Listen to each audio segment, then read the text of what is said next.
la mano más allá de la cabeza o no. Ya no sé realmente si las formas son más importantes que el fondo. Y es también tan inoportuna que esa charla me la debió haber dado antes de las elecciones. Ahora ya no me sirve. Pero me ha hecho ver también la cantidad de errores que he cometido. Uno, no haberlo llamado. Y en eso de que salieron TAS con TAS, no es verdad. Gané, pero él es compañero. Ah, es verdad. Bueno, fuera de bromas. Me han pedido que hable sobre los proyectos que hay en el Congreso para regresar a la bicameralidad. Es cierto, hay varios. Y se viene discutiendo desde hace varios años sobre el tema. Nosotros hemos tenido 12 constituciones, sin hablar de estatutos provisorios, sin hablar de la Constitución de 1812, porque todavía no se había independizado el Perú. Entonces, hablar de una Constitución peruana en 1812 es haberse fumado varios tronchos. Hemos tenido 12, de las cuales 3 han sido unicamerales. La primera, 1823, y la última, 1993. Hemos tenido además 8 constituciones bicamerales y una tricameral, la de Bolívar, de 1826, que nadie se acuerda, pero eran 3 cámaras. Felizmente no funcionó. Figúrense los desencuentros con una, lo que hubiera sido con 3. Miren, ni en el Arco Herrera. Felizmente, la cosa no prosperó.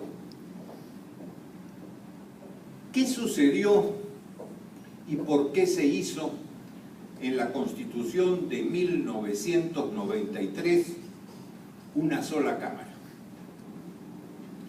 Muy sencillo. ¿Está bien mi gesto o no?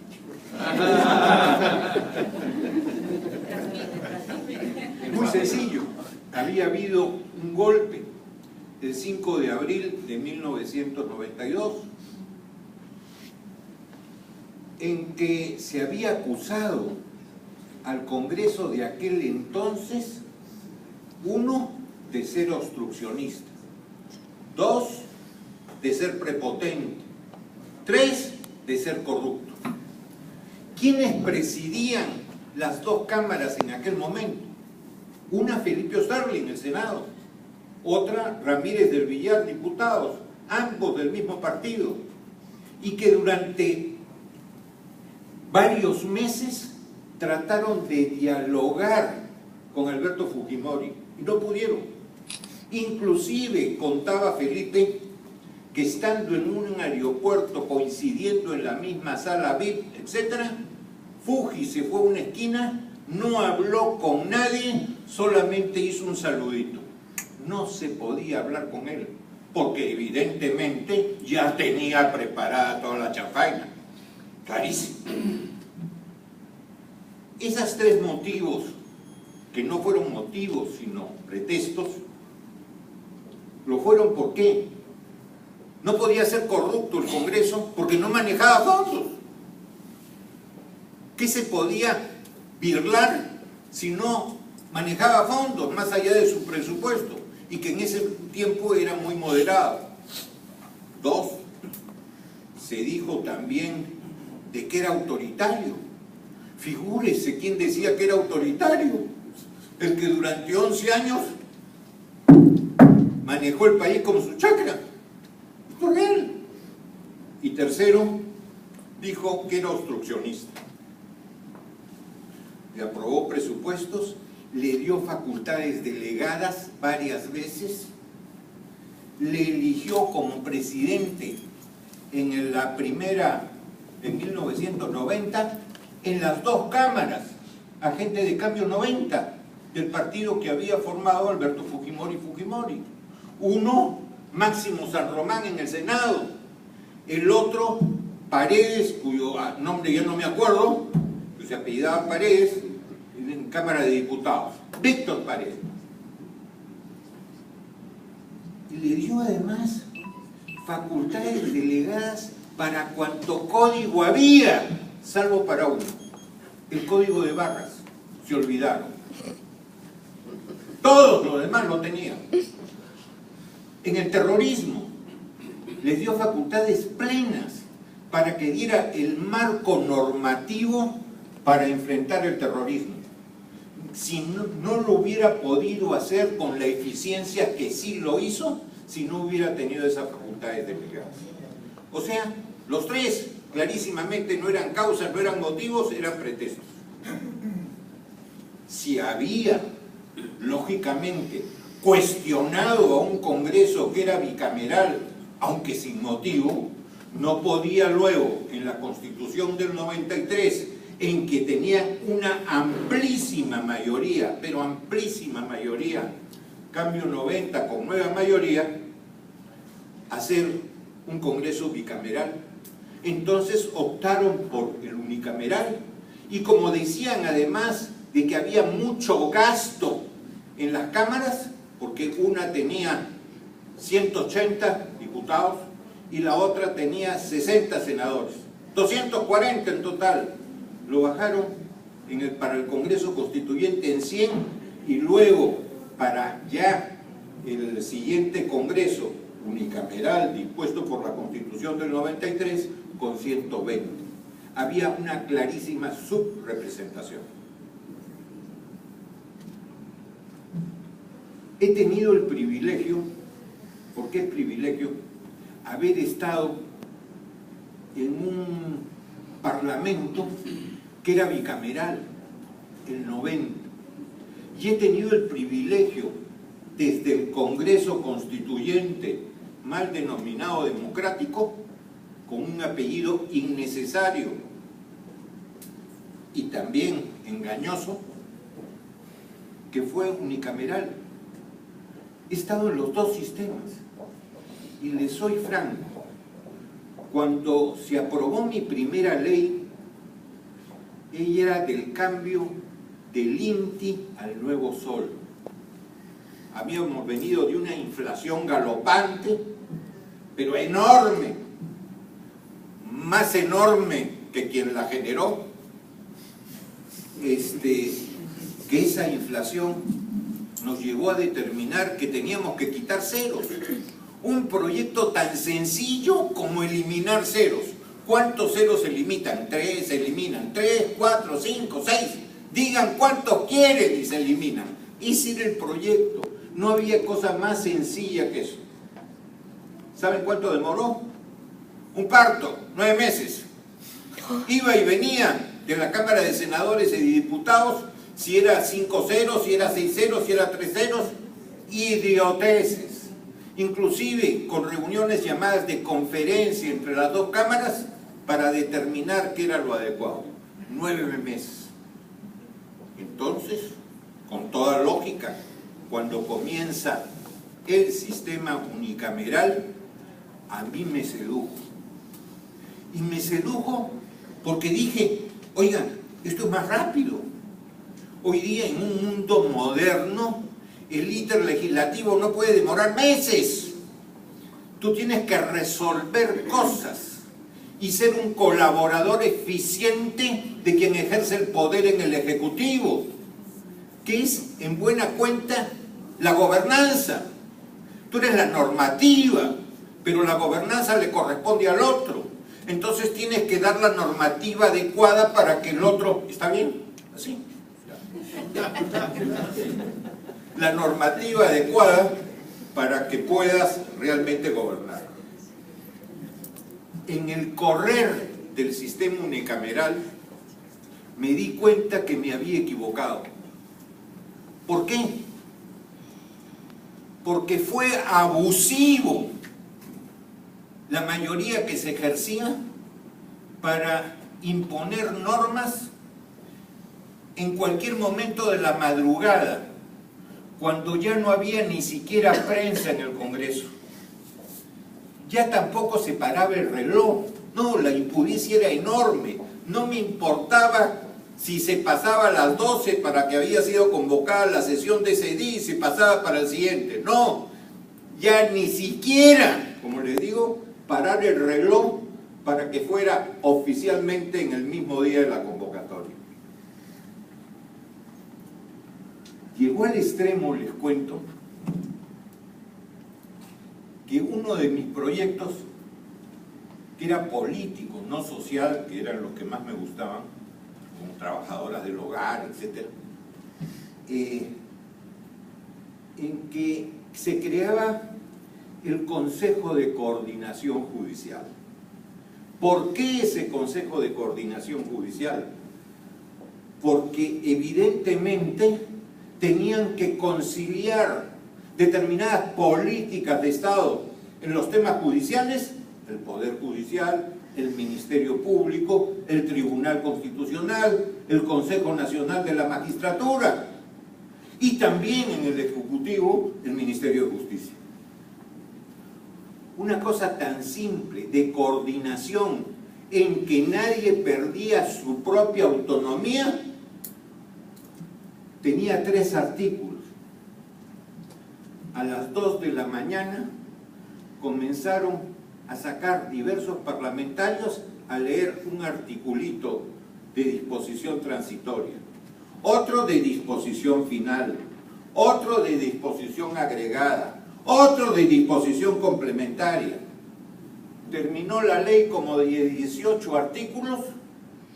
La ley me la siguen encajando a mí cuando yo solo creé 3 artículos, y con todo lo que agregaron hicieron la toma del Poder Judicial, el Consejo Ejecutivo, el señor de Lepiani, etcétera, etcétera, etcétera. Así fue, y la gente se ha olvidado. Entonces, yo regresé a pensar en que era mejor el sistema bicameral. Acá tenemos un senador de una segunda cámara, es importantísimo. Claro que es de Jaén y en España, pero es peruano.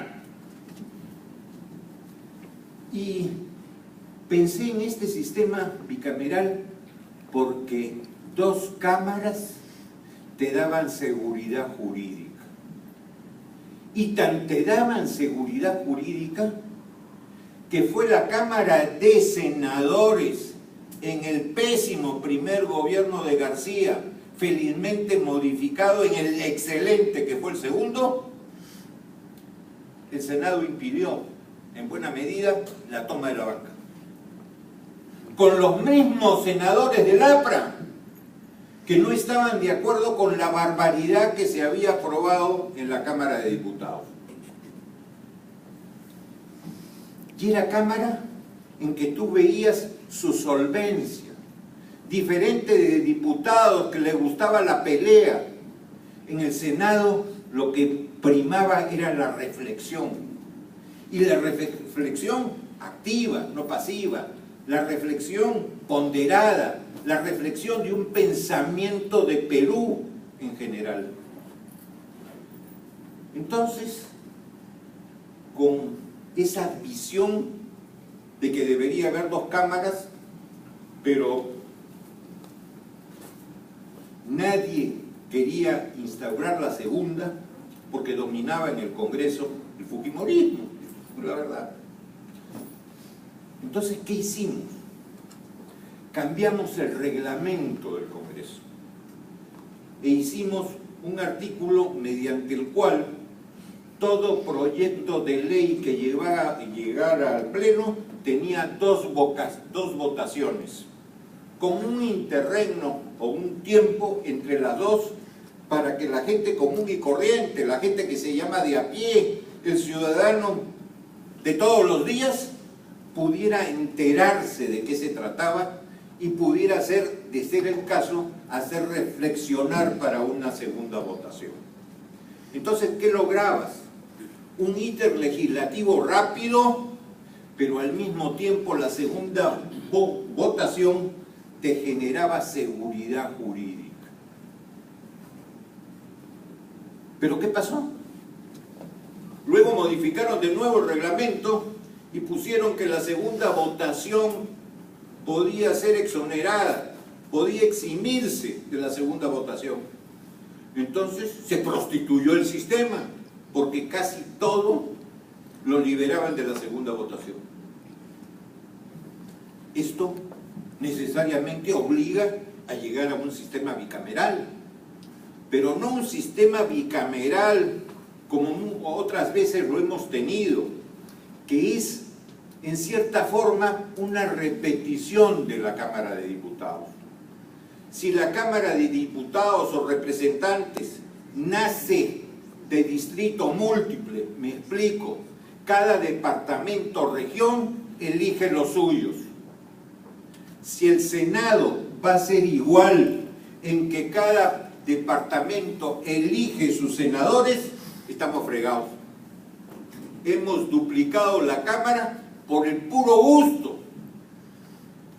La de senadores tiene que ser distrito único, visión nacional, visión integradora, Perú como nación, una mirada de toda la colectividad peruana y no solamente la mirada localista de mi provincia o mi departamento.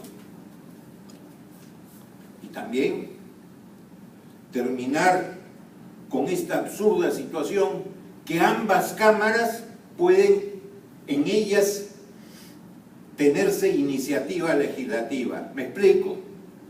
Tanto en el Senado como en diputados se podían presentar proyectos de ley. Cuando era del Senado, lo aprobaba primero el Senado y la revisora era diputados. La Cámara llamada la Cámara Baja, revisando lo que había hecho la Cámara Alta. Absurdo. Y al revés.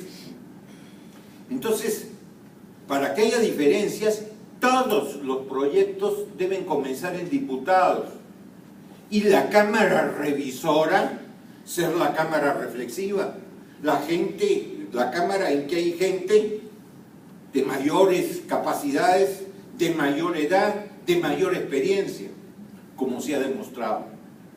En consecuencia, tenías que hacer diferencias, no puedes simplemente ser repetitivo. Y puedes darle además al Senado otras atribuciones, como por ejemplo la ratificación de los miembros o el nombramiento de los miembros de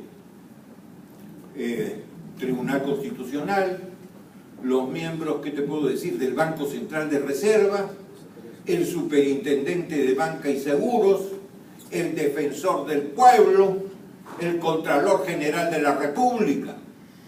Entonces, que indirectamente esos cargos nazcan por el voto popular que recibieron los senadores y que transfieren como representantes del pueblo a estos nombramientos.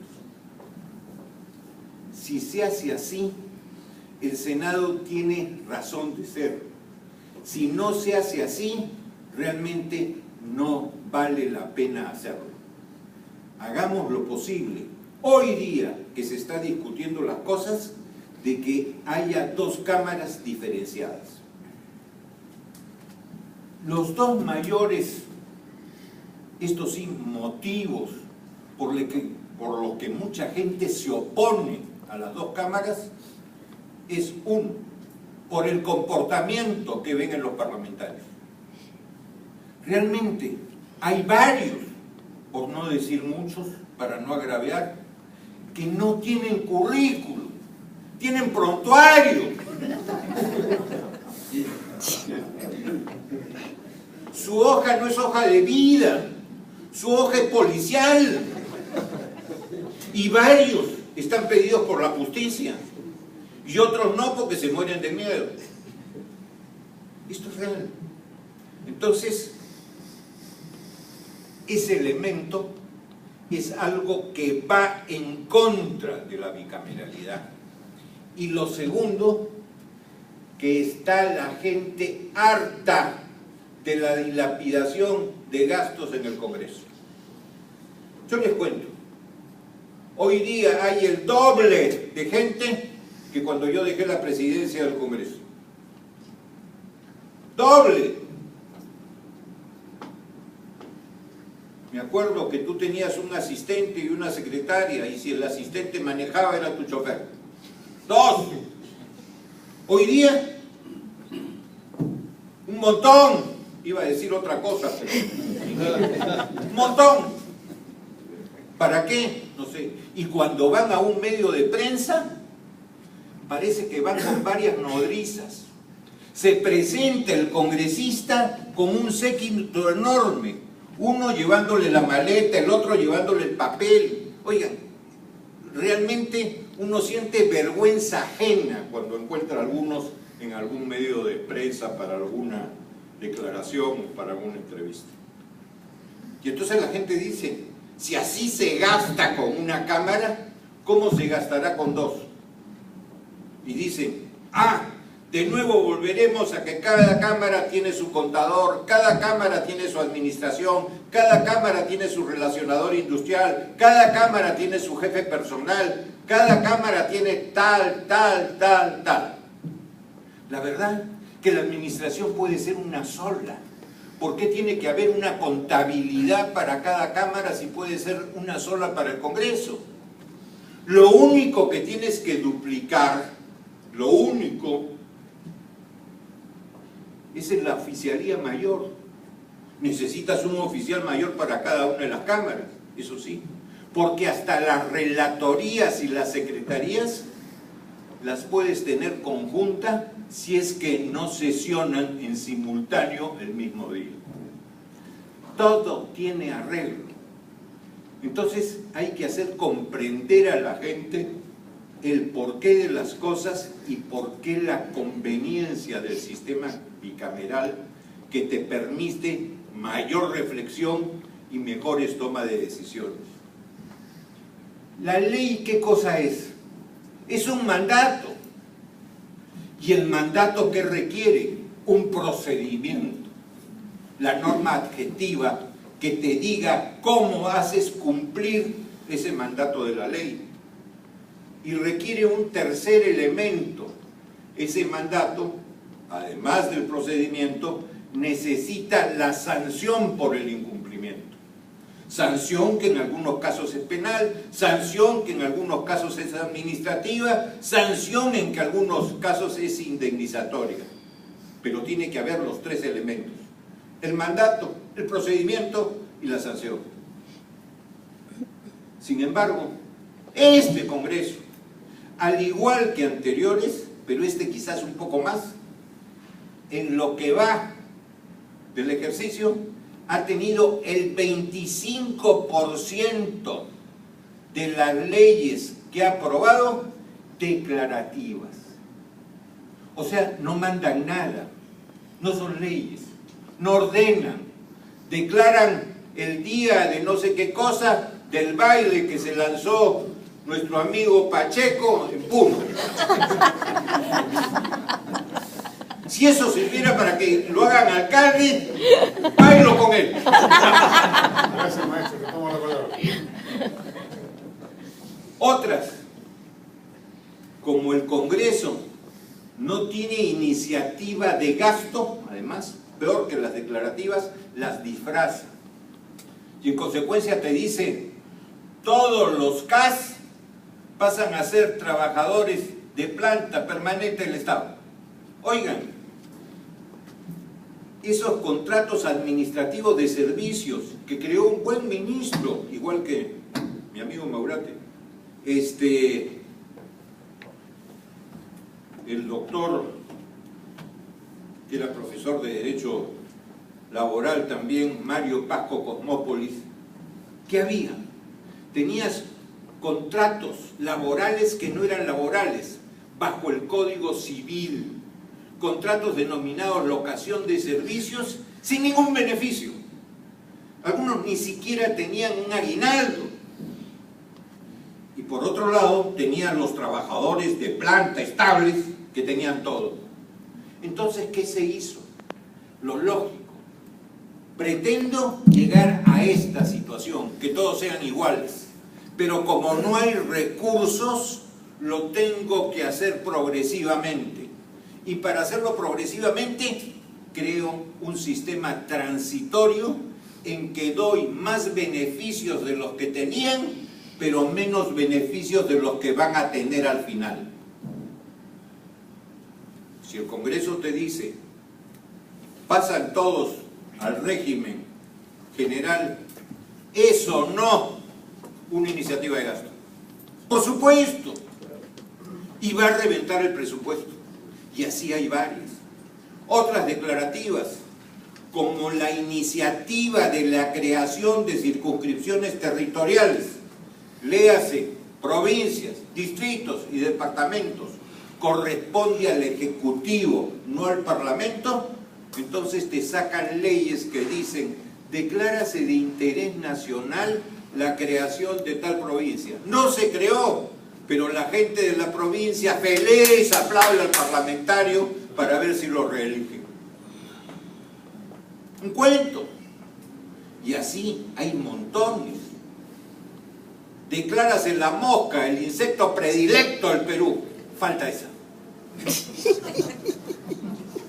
Esto es lo que hemos visto. Entonces la gente, respecto al gasto, al comportamiento y al comportamiento legislativo, no quiere una segunda cámara. Entonces lo principal para que haya es que cambie el actual Congreso en su actitud, para con eso poder demostrar que no todos son unos forajidos, que hay gente muy correcta también en todos los partidos sin excepción y que necesitamos un sistema bicameral.